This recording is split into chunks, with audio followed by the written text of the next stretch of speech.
ey musulmanlar.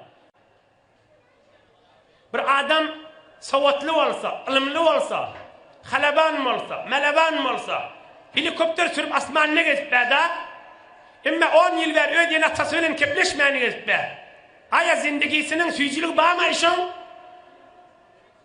Acaba keyfet gezip be, asmanlarda helikopter bilen deyip olur mu? Kursağı kısıp dursa, öz zindigisi karanlık olsa, ey cemaatler, ey yaşoğlular, ey hacı derdiler. Şayet bir tuvar yaşlılar kıyınlı olsun bu uğrunu.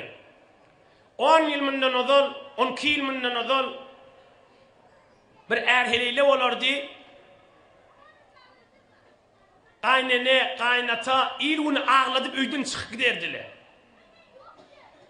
10 yıl, 12 yıl münden odolun uğrunu.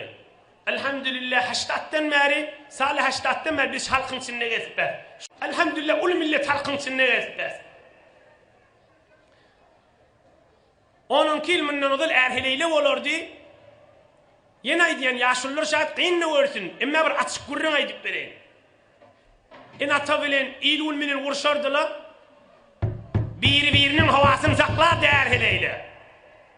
Ama şu mahal ne oluptur? Şu mahal hamana iki olup ilunu azab veriyor. Atasını azab veriyor. Hamana ikisi zindigiye çıkmıştık da ikisi ya bir yana çıkıp gidiyor, ya bir şehre gidiyor, ya bir şehristana gidiyor, ya öyün cüda ediyor, inni ne oluyor? Öy cüda olundan sonra, başka yana gidenden sonra, inni fakat birinin etini imellenna. Gelin aydiya fakat men ulmelliye, sen vazifen bana hizmet etmek diye. Eğer aydiya ya men erkek men ulmelli vaydiya. İnsanın almışına aydiyamayı, insanın tahsilatta yukarı çıkmakışına aydiyamayı, medeniyet, temeddün menin, içtimai yaşamak deyip şuna aydiliyemi. Ey cemaatla, aydın hakkınız bilir, yok bana aitmiyor. İnsanın ilminin kaptanından, şehrin sinuvede ne kadar sahtıman pezeşkan köfertti. Ne kadar daru sazi köfertti. Ne kadar daru khane köfertti. Ne kadar savatlı gelirler, kıyırlar, erk adamlar gülmeğin köfeliye. Hop, ay adamların öyünün mehabbeti köfelli mi? Öylün bereketi köfelli mi? Öyün suyuculuğu köfelli mi?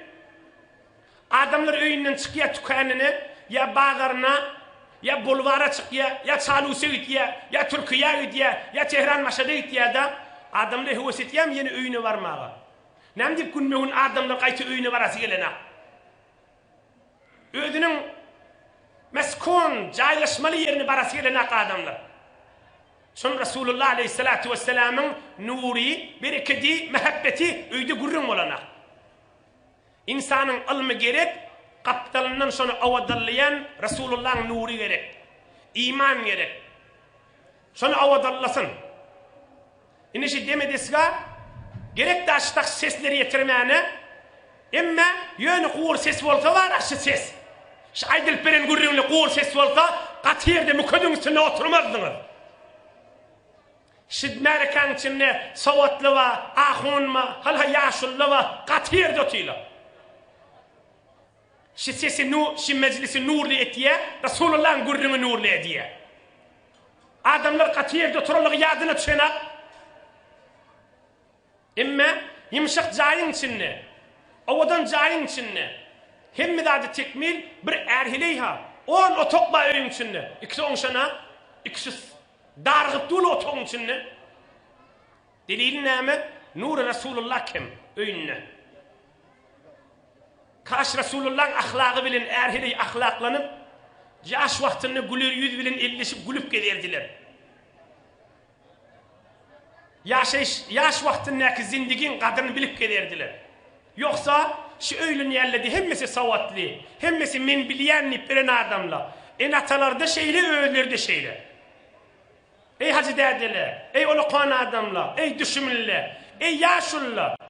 Bir de hücrede oturuyoruz hanıvadigi satış yerleri. İlun şehrin içinde ovada yaşlılar. Gelinler erk adamlar ne ama aydiye. Bir kulak astı var. Men palanin kıydı palanin oğlu. Ahuncan ölünümü 3 yıl oldu. Bir yedek gülümüde akbil erkeleyi oldu. Ahuncan ölünümü de 1 yıl oldu. Hiç kim haberi yok. Allah haberi var. Şu mahalla sana izip tutuyor. Ölünümüz veri o toplumu cüda yetiyesi. Ne minin halletmelişini? Ne minin düşündürmelişini? Şu mahal şeyli olsa, sizler yaş oğlunla yeni onun meşgulü necire yaşamalı. Şu meclisten ne istifade etmeli bir? İlun camiamizin terbiyetinden süreyim istifade etmeli. Fikrini imeli, kamını imeli. Ne mi deyip günmeyin, gelin öyüne geliptir.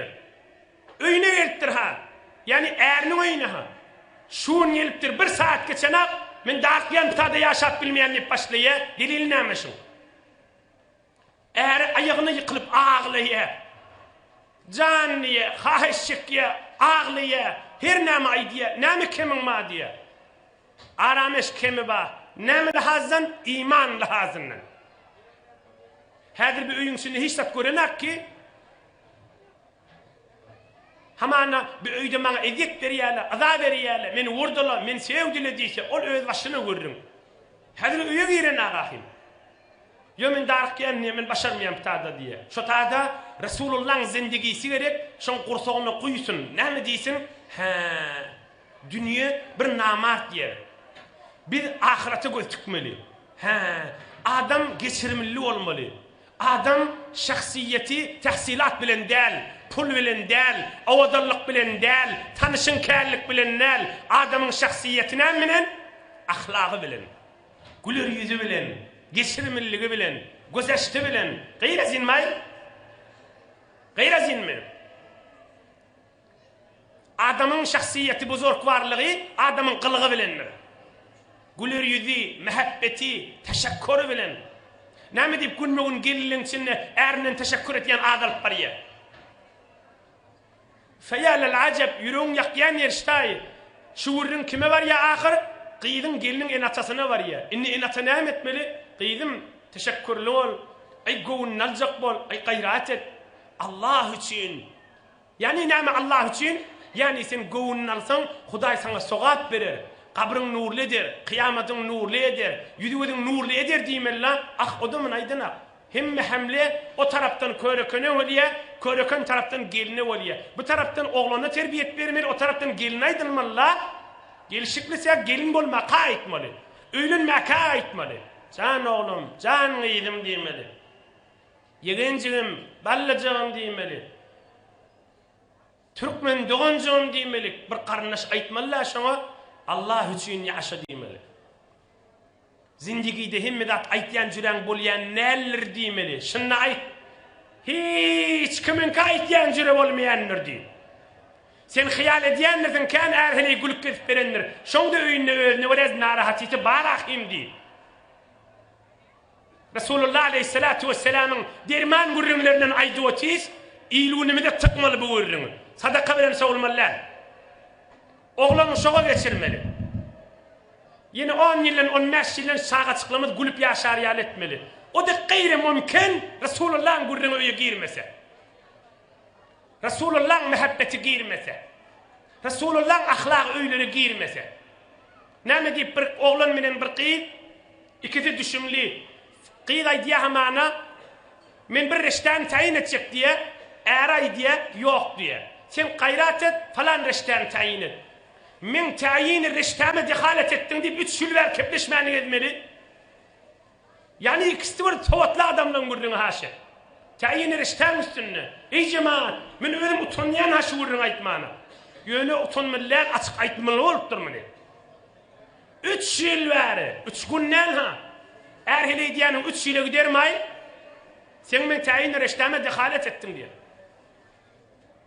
Bağışla demeli ya birdat demeli ya yıkılmalı. İnni oğlu olup bağışla diye yok diye. Men narahat ettin sen niye de. Men tehammül etip bilmeyen min niye. İçtimai yaşamak diyenler şimay. Temettün diyenler şimdi. Medeniyet, bahem yaşamalı.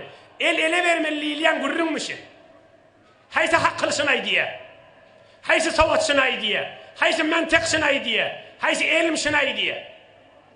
Hiç tada etmeye cahiliyetten başka, tekabburluktan başka, gururdan başka. Yoksa bebir, pelenk, heyvan, öyle coftu öyle baham diye. Televizyonlar gözdek görün, dağ derilen kaptanını heyvanlık esperendir. Joftu bilen baham diye. Bäbire joftu bilen baham diye. Kaplan joftu bilen baham diye. Şiir joftu bilen baham diye. Emma yok, men ulmeliye fakat diye. Sen vazifen. Eğer diye baba men ulmeli. Yoksa ne diyemeli? Men kuleyin, şivenlerini güldüreyin. Allah menden razı olur diyemeli. Gül yancık, perişte yancık oğlan 16-17 yaşında hücreye ağlattı. 16-17 yaşında. Ey cemaatla. O ne mi ağlavatın diyenler? Ahuncan mene diye dedim ennem falanın kıydın ala diydiler diye. O menne bolya dedim diye. Menne diye ağrı verildiler diye. Ahuncan beni yağdadım. Nehmetçi ümmilemek. Enne tamaysam da ay koysan ay diye. Nehmetçi ümmilemek ahuncan nivay diye. Ey cemaatta nehmet ben şuurunları. Ey yaşullah. Nendi bilmeyen şık olmalısıları. Nendi kulaklara salmalılar. Nendi oğlanın şunun terbiyetine geçirilmeliler. Aham mınna istiklami diyeler. Men özüm aydın. Men kıydım düşümlü lan. Men oğlum da düşümlü yaz. Yani iname. Düşümlü olsa terbiyet vermeliler mi? Düşümlü olsa zindigin uğruna etmeliler mi? Haysi veriyinizden hakkını kabul eder. Men kıydım düşümlülük medrese iyi vermedi. Öyle savat öğrenir diyor. Bolcukla etmişim. Men oğlum düşümlülük medrese iyi verme. Öyle basavat bolor diyor. Bolcukla etmişim. Bolcukla et der. Hop zindigini aytmanla. Her kim ne diye? Yo men kıydım düşümlülük. Hemmesine tüpüren oğlan diyor. Oğlan ne diye? En atası. Yo men oğlum düşümlülük. Hemmesine tüpüren kıydı diye. Ey can doğuncum, sen kıydın düşümlüle mi? Oğlum düşümlüle mi? Can oğlum di, can kıydım di. Bir zindigini düşündür da, bir ayıt da. Bir Resulullah'ını ayıt, bir Allah'ını ayıt. Bir Müslüman nip ayıt şuna.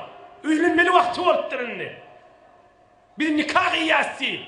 Bir Allah'ın adını tutup akdet iyasi. Bağdırdan marıp bir ovadan gül almak değil mi di? Mına mal kepleşiriye, mına yaşlı ortağa düşüye, mına ahullar pata kaldırıya, mına kecebeler tutuluya, mına iyil vun hemmekeş kartnevisiler valiya di. Ayttaş icada oğlancığa. Can oğlum, can gıydım, onun yakçalını açma, onun keçefini el uzatma, öz zindigin minen mal. Adamın işlemene istedi, adamın öyde olsa da, neçe vaktin gelmese de, edip bilen dua etti, oturahcan gelir kan, olca bilen gelsin, bereket bilen gelsin, öz zindigin minen mollip aytmalı bolar ahim. İmanın yığınaptır, abreyin yığınaptır, iffetin yığınaptır, arastalığın yığınaptır diyemeli bolar ahim. Yo men kıydım düşümlü, hem aydılyan kepşi de. Yani düşümlü olanı hiç aydılmeler mi?